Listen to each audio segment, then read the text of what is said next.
bienvenue dans Chine France, le journal, votre émission quotidienne d'information sur la Chine. Sans transition, voici les titres de l'actualité. Le président chinois et le chef de l'ONU mettent en avant les vaccins et la croissance lors d'une réunion. Pékin durcit les mesures pour contenir la Covid-19 face à des cas sporadiques de Covid. Publication de la première version du manuel de prévention de la pandémie pour les Jeux olympiques d'hiver 2022. Les fournisseurs chinois et étrangers dans les marchés publics seront traités de manière équitable selon un communiqué publié par le ministère chinois des Finances. Microsoft va remplacer LinkedIn par une nouvelle plateforme en Chine. Le président chinois Xi Jinping et le secrétaire général des Nations Unies, Antonio Guterres, se sont entretenus lundi en vidéoconférence. Durant leurs échanges, les deux hommes ont mis en avant la distribution équitable des vaccins contre le Covid-19 et la stimulation de la croissance mondiale. Durant la vidéoconférence, Xi Jinping et Antonio Guterres ont évoqué la pandémie dévastatrice qui a eu un impact énorme sur la croissance et les moyens de subsistance publics de tous les pays, en particulier dans les économies en développement. Le président chinois a souligné la nécessité de s'attaquer efficacement à deux tâches majeures en même temps, l'unité dans la réponse internationale au Covid-19 et la revitalisation de l'économie mondiale.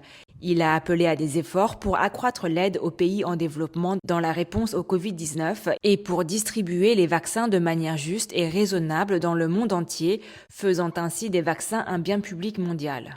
Antonio Guterres a affirmé que l'ONU appréciait le rôle clé de la Chine dans la promotion des vaccins en tant que bien public mondial, ainsi que son rôle dans l'éradication de la pauvreté, la lutte contre le changement climatique mondial et la protection de la biodiversité. Le chef de l'ONU a récemment appelé les membres du G20 à assurer une distribution équitable des vaccins dans le monde. Il a averti dimanche que le nationalisme vaccinal et l'accumulation de stocks nous mettent tous en danger. Lundi, le ministère chinois des Affaires étrangères a fait écho à l'appel du chef de l'ONU, exhortant les principaux pays en développement et producteurs de vaccins, en particulier les pays développés, à assumer concrètement leurs responsabilités et à prendre des mesures pour rendre les vaccins plus abordables et plus accessibles. La Chine a honoré l'engagement du président Xi Jinping de faire des vaccins un bien public mondial et elle a fourni plus de 1,5 milliard de doses à plus de 100 pays et organisations internationales, a déclaré le porte-parole du ministère Wang Wenbin à des journalistes à Pékin.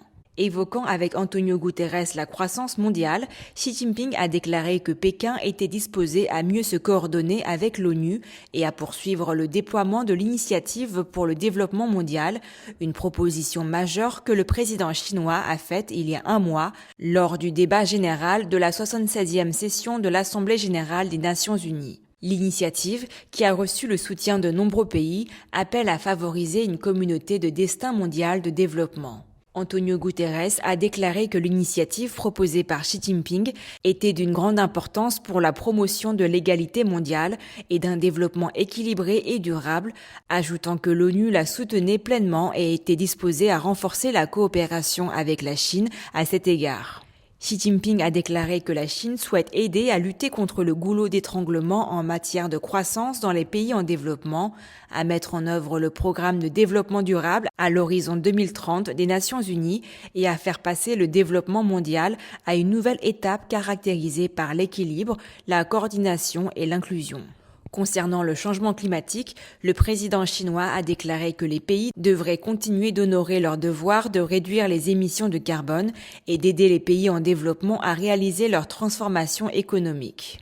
Dans un message de félicitations à l'occasion du 50e anniversaire du retour de la République populaire de Chine à l'ONU, Antonio Guterres a salué le soutien durable de la Chine au multilatéralisme et aux missions de l'ONU, affirmant que l'unilatéralisme était totalement inacceptable.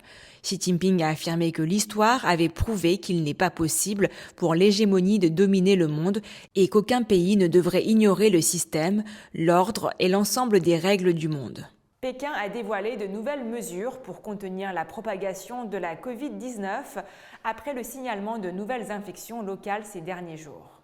Les autorités de Pékin ont demandé aux habitants de ne pas quitter la ville, sauf en cas de nécessité, et ont restreint l'entrée dans la ville des personnes se trouvant actuellement dans les régions où de nouvelles infections ont été constatées, a déclaré lundi à la presse Xu Retian, porte-parole du gouvernement municipal de Pékin. Toutes les personnes se rendant à Pékin doivent faire vérifier leur code de santé à leur arrivée dans les aéroports, les gares ferroviaires ou routières, et celles qui ne peuvent pas présenter de code de santé vert ne pourront pas embarquer dans les avions, les trains et les cars, a indiqué le porte-parole. Les autorités ont suspendu les voyages entre provinces en groupe. Les parcs, théâtres et musées locaux sont autorisés à fonctionner à 75% de leur capacité et les lieux de loisirs communautaires tels que les salles d'échecs ou de jeux de cartes sont temporairement fermés. Les autorités ont encouragé l'utilisation de la visioconférence pour remplacer les réunions et les forums en personne afin de réduire le nombre de personnes venant à Pékin, a déclaré le responsable. La capitale chinoise a signalé 2 cas confirmés transmis localement de Covid-19 et 1 cas asymptomatique entre dimanche à 16h et lundi à 15h, a indiqué Pang Xinhua, directrice adjointe du Centre de contrôle et de prévention des maladies de Pékin. Elle a précisé qu'une 4e personne a été initialement testée positive à la Covid-19 lundi. Les 4 cas se trouvent dans l'arrondissement de Changping. Le cas asymptomatique était en contact proche des 2 cas confirmés.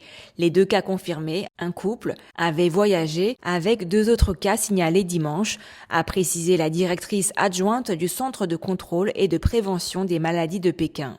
Elle a ajouté que les autorités sanitaires locales mènent actuellement des enquêtes épidémiologiques et des tests en laboratoire et tracent tous les contacts étroits. La première version d'un manuel de prévention de la pandémie de Covid-19 pour les JO d'hiver de Pékin 2022 a été publiée. Le comité d'organisation des JO de Pékin a déclaré que la ville mettra en œuvre une gestion en boucle fermée. Cela signifie que les athlètes, le personnel des médias, les bénévoles et les autres participants ne seront autorisés à se déplacer qu'à l'intérieur des zones désignées. Les participants entièrement vaccinés seront autorisés à entrer directement dans les villages olympiques ou paralympiques et dans les hôtels sous contrat, alors que les personnes non vaccinées seront tenues de faire une quarantaine pendant 21 jours avant d'entrer dans le système en boucle fermée. La première édition du guide officiel concernant la prévention épidémique lors des Jeux olympiques d'hiver 2022 de Pékin a été publiée lundi, alors que la ville s'efforce de contrôler les cas sporadiques de Covid-19 à l'approche de l'hiver. La ville a enregistré 4 nouvelles infections lundi, portant leur nombre total à 23 dans cette dernière résurgence du mois d'octobre. Ce guide a été publié conjointement par le Comité international olympique, le Comité international paralympique et le Comité d'organisation de Pékin pour les Jeux olympiques d'hiver 2022. Mercredi, la Chine lancera le compte à rebours des 100 jours avant le début des JO. Le guide explique la façon dont la Chine va protéger la sécurité de ses habitants et de ses invités étrangers. D'après celui-ci, tous les athlètes seront encouragés à se faire vacciner. Les athlètes vaccinés, ainsi qu'un petit nombre d'athlètes et d'officiels des équipes accompagnantes, présentent des dérogations médicales, pourront avoir accès à une gestion en boucle fermée à leur arrivée.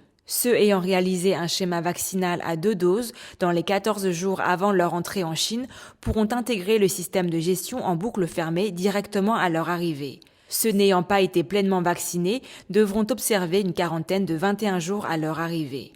Le système de gestion en boucle fermée couvre l'ensemble des sites liés aux JO d'hiver. Le système de gestion en boucle fermée couvre l'ensemble des sites liés aux JO d'hiver, y compris les sites pour le transport, le logement, la restauration et les compétitions. La gestion fermée signifie que les sites olympiques sont séparés du public et connectés entre eux par des véhicules désignés.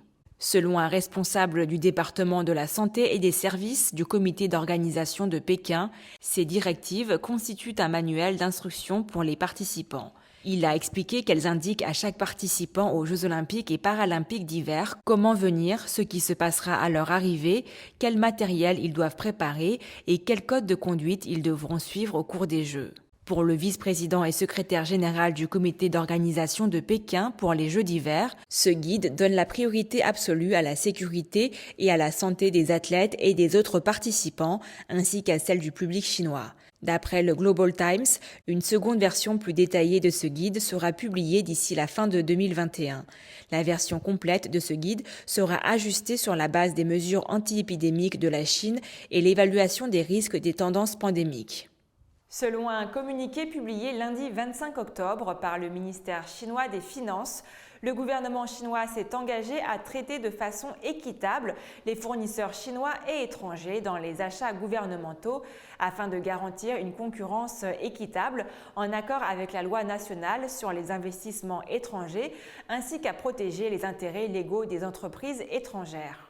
Le gouvernement chinois s'est engagé à traiter les fournisseurs nationaux et étrangers sur un pied d'égalité en matière de marché public, à l'heure où il vise à préserver des conditions de concurrence équitables conformément à la loi nationale sur les investissements étrangers et à protéger les intérêts juridiques des entreprises étrangères, a annoncé le ministère chinois des Finances le 25 octobre. La mesure contribuera à mettre en place un système de passation des marchés publics unifié et ouvert qui encourage une concurrence loyale, ce qui est nécessaire alors que la Chine se prépare à adhérer à l'accord global et progressif de partenariat transpacifique. Selon les experts, cela encouragera également le développement des investissements étrangers en Chine.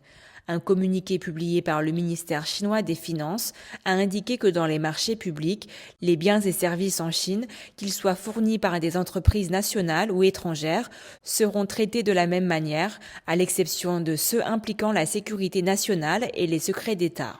Le ministère ajoute que les fournisseurs ne seront pas soumis à un traitement différencié ou discriminatoire dans la divulgation des informations sur les marchés publics, la certification, l'examen de qualification et les normes d'évaluation. Le communiqué précise que les départements gouvernementaux ne devront quant à eux pas limiter les biens et les fournisseurs de services par la propriété et la forme organisationnelle, la structure de propriété, la nationalité, la marque ou d'autres conditions déraisonnables. Selon le ministère, le montant total des marchés publics a atteint 3 697 000 milliards de yuans, soit 579,3 milliards de dollars l'année dernière, en hausse de 11,8% d'une année sur l'autre, soit 10,2% des dépenses fiscales annuelles. Ce montant représentait 3,6% du PIB total en 2020. LinkedIn, l'incontournable réseau social des professionnels, a annoncé ce 14 octobre qu'il allait fermer la version chinoise de son service. Le réseau social qui avait fait son entrée en Chine il y a 7 ans sera fermé dans l'année, dans la mesure où il se dit confronté à un environnement opérationnel plus difficile et à des exigences de conformité élevées. LinkedIn n'abandonne pas pour autant définitivement la Chine, sa maison mère Microsoft ayant déclaré qu'elle lancerait une nouvelle application plus tard cette année, l'application InJobs qui ne comprend cependant pas les fonctions d'un réseau social. L'année de son entrée sur le marché chinois en 2014, LinkedIn comptait déjà plus de 4 millions de membres en Chine. En juillet 2021, ce chiffre est passé à 53 millions.